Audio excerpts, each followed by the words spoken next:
ये मेरा Facebook page है, इसे आप लोग लाइक सपोर्ट कीजिएगा, ज्यादा से ज्यादा जुड़िएगा, तबे हम कुछ गाकर आपको सुनाएंगे। आई इकोनो मेहरारू कहतरी आरे पनवा से पातर रहनी और दुबरैनी हम के नियो के ना भैनी, हम के नियो के ना भैनी, ससुर में आके ना गोटैनी हम के नियो के ना भैनी, ससुर में आके ना गोटैनी हम के नियो के ना भैनी। पनवा से पातर रे रहनी आरे पनवा से पातर रहनी और दुबरैनी हम के नियो के ना भैनी,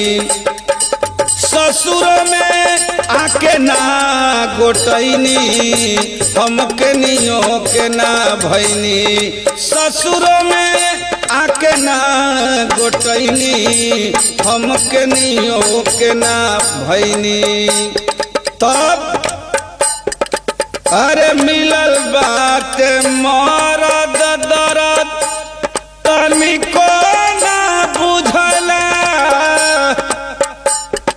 मिलल बाटे मरद दरद तनिको ना बुझला, रासवा से भरल मो समी नाही चूसेला, मो समी नाही चूसेला। यही से कहना बा आरे मंटू प्रकाश संगे